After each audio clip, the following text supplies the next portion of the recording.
In a week where all our focus should be on Ukraine, Keir Starmer is asking Trump whether we can give away the Chagos Islands, British territory, to Mauritius, an ally of China, and pay billions for the privilege. Let me explain what's going on. It was the French who first occupied them until 1814, when Napoleon loses the Battle of Paris, and the French agree to give Mauritius and all of their islands in the region, including Chagos, to the British. Mauritius had no links with Chagos.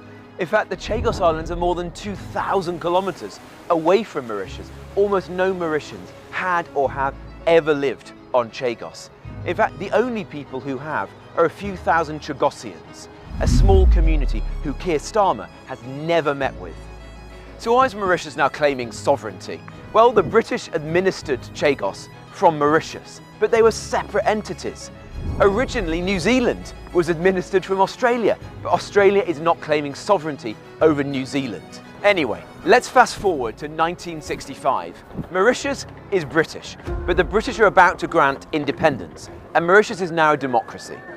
Such was the lack of connection between Chagos and Mauritius, the Mauritian government agreed to sever all ties for just £3 million, 50 million quid in today's money. So the Chagos Islands moved from being a dependency to a British colony to a British overseas territory. To recap, the Chagos Islands have been British sovereign territory since 1814. It's only in 1982 when a far-left party wins power in Mauritius, when their government first makes the claim that the British government coerced them out of their land. This claim is nonsense. When it was first made, a Mauritian leader, a patriot, the man who led the country to independence and is still highly respected, said so. He said he wasn't forced to do a deal. The Chagos was, and I quote, a portion of our territory of which very few people knew, which is very far from here, in which we had never visited. He said claiming Chagos would make Mauritius look ridiculous in the eyes of the world. Fast forward to 2019, and the International Court of Justice issues an opinion saying that the 1965 agreement was unlawful and the British should give up Chagos as soon as possible. This is the core of Labour's argument, but there are so many problems with it. Most importantly, the ICJ's opinion was non-binding, advisory. It said so itself. A fundamental principle of international law is that these judgments are non-binding unless the countries themselves, the parties, agree for the dispute to be settled by the court. We never consented for this dispute to go before the court, so the ICJ has no jurisdiction. There is no legal reason whatsoever why we have to give up the Chagos Islands. You may be thinking, this sounds like a bad idea, but are these islands really that important to us? The answer is yes. The UK-US Diego Garcia military base is on the islands. Nuclear operations are conducted there. A vital communication station is located there. Admiral Lord West, who once ran the Navy and after that was a Labour minister, has said, it's no exaggeration to say that Diego Garcia hosts the most strategically important base in the Indian Ocean, and it is vital to the defence of the United Kingdom. Starmer wants to give Chagos to Mauritius and then take a 99-year lease on the base. He says this will make us safer, but how can giving the base to another country and taking a lease on it possibly make us safer? The real security issue here is China.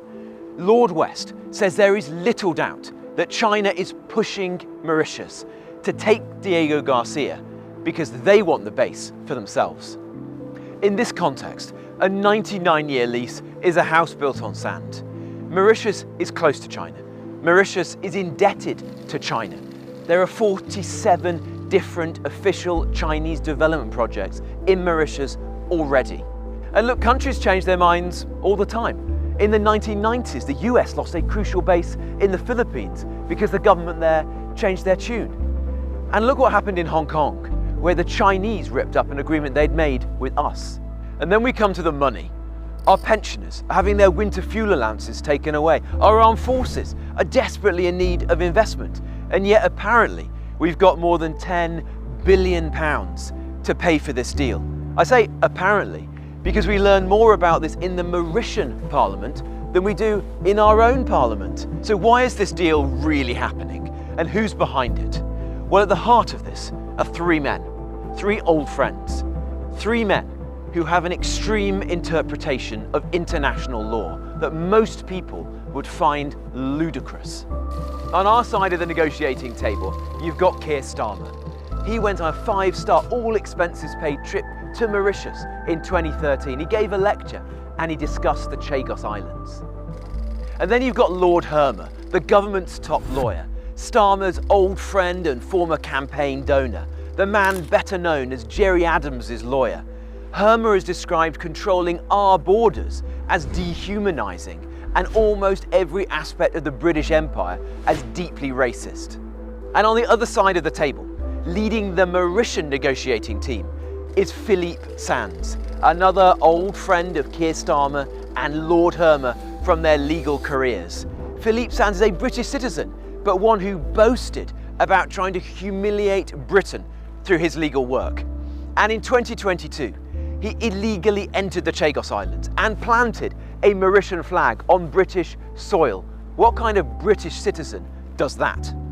The connection between these three men is deeply troubling. It's almost like they're working together to surrender our territory and our security.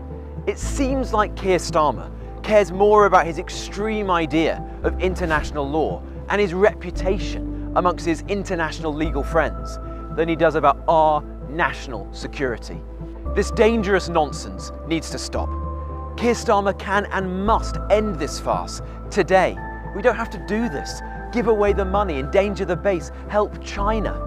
Let's focus on Ukraine and its security, on our nation and our security. If you agree, write to Starmer, write to your Member of Parliament. Let's stop this.